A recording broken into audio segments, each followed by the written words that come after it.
जय हिंद दोस्तों, कैसे हैं आप लोग। आशा है आप लोग बहुत अच्छे होंगे। स्वागत है आपका पीसीएस एकेडमी में। तो फ्रेंड्स, मैं बता दूं कि हम लोग जो है क्लास कर रहे हैं किसकी, तो एनसीईआरटी की। ठीक है ना। तो एनसीईआरटी की क्लास में हम लोग जो है चैप्टर नंबर 2 में है। वहाँ से जो है आप इसके पिछले वीडियो जो है इस चैनल के प्लेलिस्ट में जाकर देख सकते हैं। इसमें क्लास 8 की जो है हिस्ट्री की, एनसीईआरटी हिस्ट्री की प्लेलिस्ट बना हुआ है। आप वहाँ से जाकर उसको कंप्लीट देख सकते हैं। ठीक है। हम लोग यहाँ से देखते हैं मराठों से लड़ाई। 18वीं शताब्दी के आखिर से कंपनी मराठों की ताकत को भी काबू और खत्म करने के बारे में सोचने लगी थी। 1761 में पानीपत की तीसरी लड़ाई में हार के बाद दिल्ली से देश का शासन चलाने का मराठों का जो सपना चूर चूर हो गया। उन्हें कई राज्यों में बांट दिया गया। जैसे देखिए, इसमें क्या दिया है, मराठों की भी लड़ाई होती है। किसमें? पानीपत का लड़ाई होता है। पानीपत की लड़ाई जो है, पानीपत की लड़ाई में क्या है कि जो है मराठे हार जाते हैं। मराठों के हारने के बाद क्या है कि मराठे जो है, क्योंकि मराठों में भी क्या है कि अब विभेदीकरण हो जाता है और इसमें कई लोगों के हाथ में शासन चली जाती है और एक तरह से इन लोग के जो शासकीय जो सिस्टम है उसमें खंडित हो जाते हैं ये लोग। ठीक है। तो इन लोग का सपना था स्टार्टिंग से ही कि क्या करूं कि मैं जाकर जो है दिल्ली पर एक दिन हमारा शासन हो। ठीक है ना। तो दिल्ली पर शासन तो इन लोग का नहीं हो पाता है, लेकिन इनको हार जाते हैं। ये लोग जाते हैं पंजाब की ओर लड़ने और पंजाब की ओर इन लोग की जो है युद्ध में हार होती है। इसको हम लोग समझेंगे कहाँ पर, जो है हम लोग मॉडर्न हिस्ट्री पढ़ेंगे ना जब इसका स्टैटिक्स पोर्शन में, वहाँ पर इसको पूरे मराठों की हर घटनाओं के बारे में वहाँ पर हम लोग देखेंगे। यहाँ पर आप इसका एक बैकग्राउंड ले सकते हैं। एनसीईआरटी आपको बैकग्राउंड देती है। ठीक है। तो आपको यहीं से जितना देती है उतना ही समझना है। ठीक है। अगर आपको डाउट हो तो आप कमेंट कर सकते हैं। आपको जो है कमेंट में टोटली आपको जो है डाउट सॉल्व किया जाएगा। इन राज्यों की बागडोर सिंधिया, होलकर, गायकवाड़ और भोसले जैसे अलग अलग राजवंशों के हाथ में थी। ये सारे जो है सरदार एक पेशवा, यानी जो पेशवा किसको कहते हैं, तो एक सर्वोच्च मंत्री होता है, के अंतर्गत एक जो है कॉन्फेडरेंसी के सदस्य थे। पेशवा इस राज्य मंडल का सैनिक और प्रशासकीय प्रमुख होता था और पुणे में रहता था। महादजी सिंधिया और नाना फडणीस 18वीं सदी के आखिर के दो प्रसिद्ध मराठा योद्धा और राजनीतिज्ञ थे। एक के बाद एक कई युद्धों में कंपनी ने मराठों को घुटने टेकने पर मजबूर कर दिया।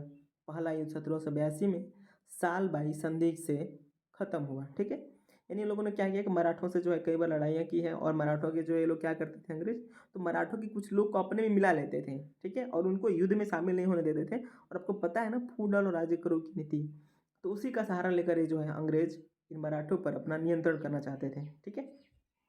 जिसमें कोई पक्ष नहीं जीत पाया।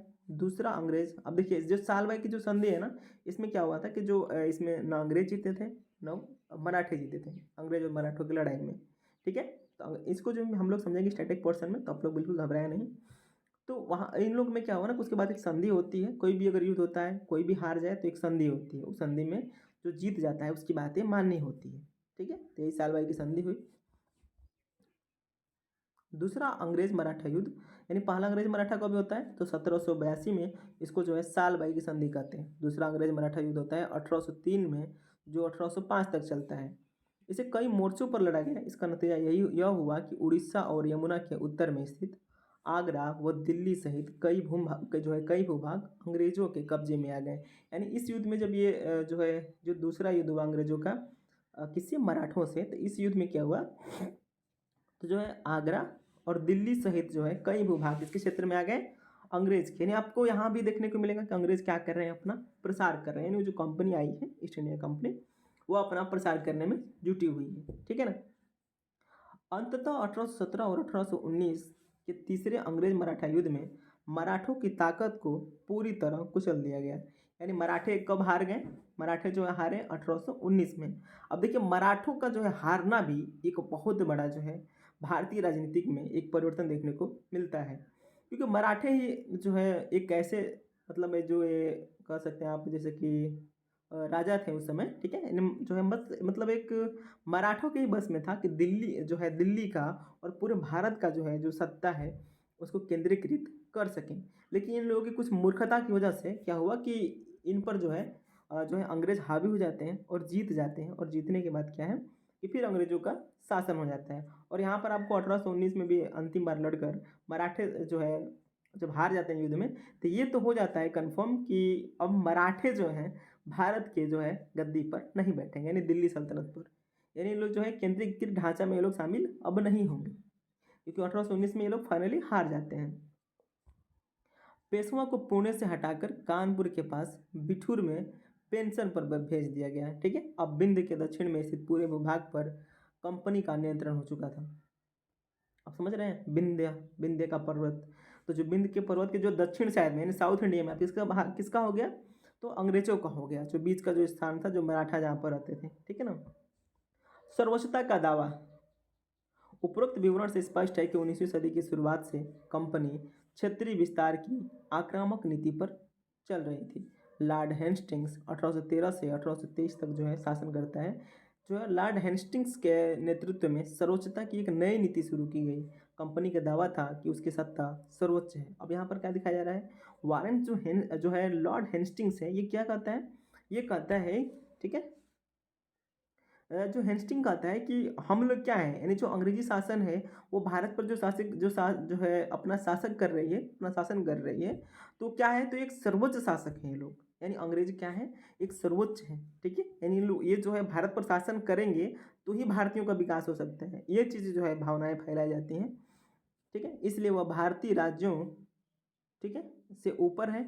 अपने हितों की रक्षा के लिए वह भारतीय रियासतों का अधिग्रहण करने या उनके अधिग्रहण की धमकी देने का अधिकार अपने पास मानती थी।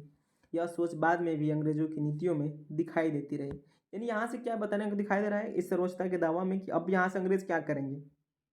1819 तक तो ये लोग युद्ध लड़ते हैं, किससे, मराठों से। जब ये मराठों से जीत जाते हैं, उसके बाद से जो इस पर जब लॉर्ड हेस्टिंग बैठता है, ठीक है, गद्दी पर बैठता है, तो अब यहाँ से सिस्टम क्या चल रहा है कि हम अंग्रेज लोग क्या हैं कि भारतीयों पर राज करने के लिए ही बने हैं।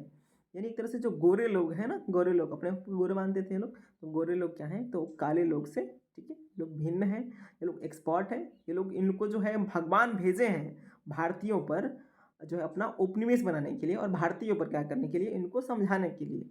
इसलिए क्या है कि इसलिए भारत के सभी राज्यों को अपने हाथ में लेना जरूरी है। ऐसा कौन मानता है, तो अंग्रेज मानते थे। ठीक है, लेकिन यह प्रक्रिया जो है बेरोक टोक नहीं चली।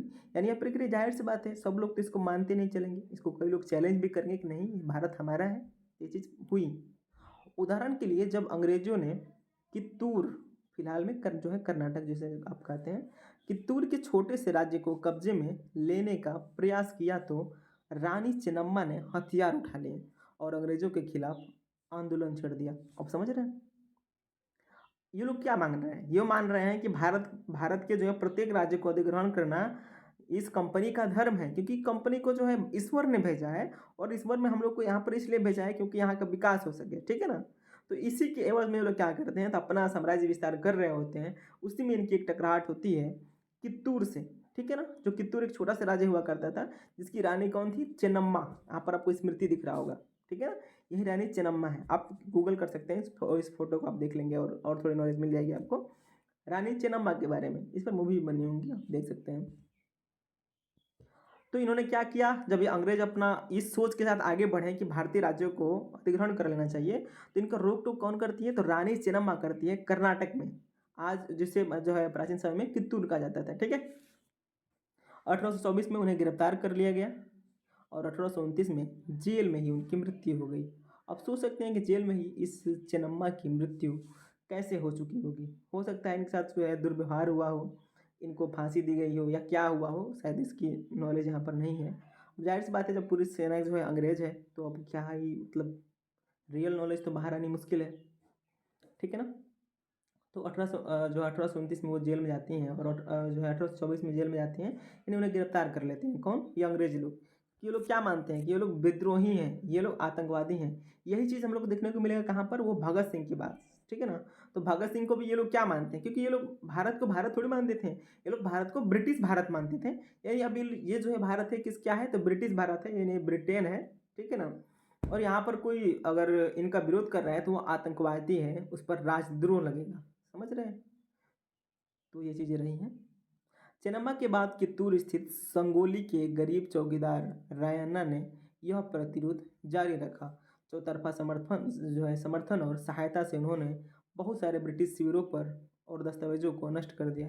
यानी अब धीरे धीरे इन लोगों को आपको क्या देखने को मिलेगा, 1819 तक इन्होंने अंग्रेजों पर जो है मराठों पर आक्रमण किया, और आक्रमण करने के बाद वहाँ से साम्राज्य विस्तार किया, अपना आगे बढ़ाया अपने साम्राज्य को।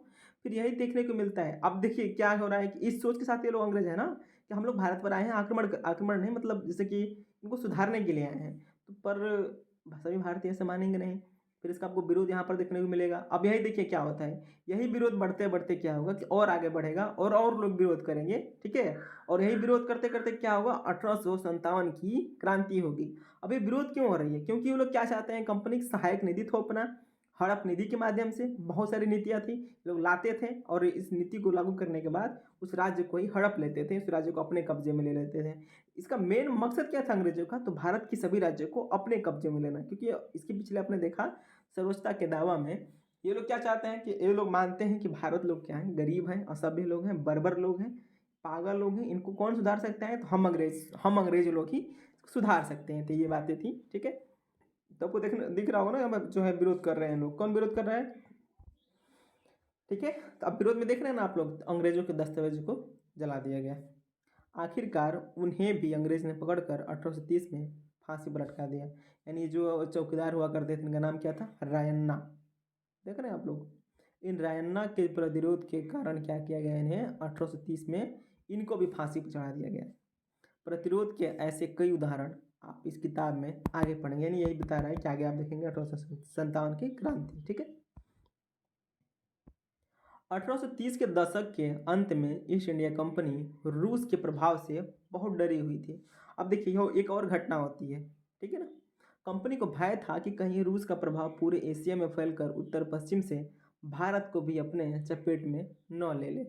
अब रूस में आपको पता है कि उस समय रूसी क्रांति मतलब जो है जो रूस का जो शासक था, ठीक है, तो वो क्या कर रहे थे, वो रूस जो है मतलब इसको ईस्ट इंडिया कंपनी को डर था कि कहीं रूसी आक्रमण भारत पर भी ना हो जाए। तो भारत पर आक्रमण होगा तो क्या होगा, तो भारत का जो जो अंग्रेजों का जो उपनिवेश है भारत, तो ये खत्म हो जाएगा, ठीक है। इसी डर के चलते अंग्रेज अब उत्तर पश्चिमी भारत पर भी अपना नियंत्रण स्थापित करना चाहते थे। अभी लोग क्या चाहते थे कि अब जैसे कि इन लोग का ना, जैसे कि यहाँ पर मैप नहीं लगा हुआ ना जिसमें बता रहा हूँ, ठीक है। जैसे हम लोग को भारत है उत्तर पश्चिम, ठीक है, तो मान लीजिए ये उत्तर हो गया, ये उत्तर हो गया और ये पश्चिम हो गया। तो ये जो क्षेत्र क्या है, उत्तर पश्चिम। इन अंग्रेजों का राज्य कहाँ तक हो चुका था, आपको यहाँ पता है, आपको बंगाल हो चुका था, ठीक है, बंगाल के पास यहाँ पर आपको मैसूर है, वो आपको हो चुका था, मराठा हो चुका था, दिल्ली ये लोग कब्जा ही कर चुके थे। यानी ये बीच का जो इतना जो क्षेत्र आपको जो दिख रहा है, कर्नाटक जो मिलाकर सब क्या है, तो यहाँ पर इसका अंग्रेजों का कब्जा हो चुका था। लेकिन इस क्षेत्र में कब्जा अभी नहीं हुआ था।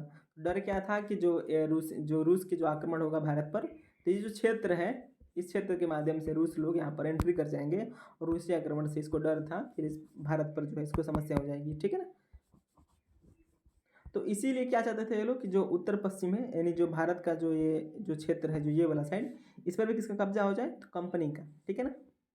उन्होंने 1838 से 1842 के बीच जो है अफगानिस्तान के साथ एक लंबी लड़ाई लड़ी, और वहाँ अप्रत्यक्ष कंपनी शासन स्थापित कर लिया। 1843 में सिंध भी कब्जे में आ गया। इसके बाद पंजाब की बारी थी, यहाँ महाराजा रणजीत सिंह ने कंपनी की दाल नहीं गलने दी। 1839 में उनकी मृत्यु के बाद इस रियासत के साथ दो लंबी लड़ाइयाँ हुई, और आखिरकार 1849 में अंग्रेजों ने पंजाब का भी अधिग्रहण कर लिया। यानी आप लोग देख रहे हैं ना, यहाँ से ये लोग क्या कर रहे हैं, पूरी अंग्रेजी कंपनी क्या चाहती है, पूरे भारत पर आक्रमण करना चाहती है, ठीक है ना। तो आपको पता है कि इस क्षेत्र तक भारत का, इसमें जो है अंग्रेज का आक्रमण था ही। ये जो है पंजाब बचा हुआ था, आज का जो पाकिस्तान है वही पंजाब में शामिल था, ठीक है ना। तो इस पंजाब के बाद क्या है, फिर आपको यहाँ पर अफगानिस्तान देखने को मिलेगा। तो इस अफगानिस्तान में भी ये लोग लड़ाई लड़ते हैं, और लड़ते लड़ते फिर आपको जो है ये लोग पंजाब से भी लड़ते हैं। पंजाब में आखिर में जो है इनकी जीत होती है 1839 में। यानी अब क्या है कि अब ये जो भारत है, ठीक है, अब ये जो भारत है, तो इस भारत पर क्या हो रहा है, ये लोग लगभग यहाँ पर कंप्लीटली जो है बीच का जो क्षेत्र है, इसका मैं आपको मैप प्रोवाइड करा दूंगा, ठीक है, टेंशन मत लीजिएगा।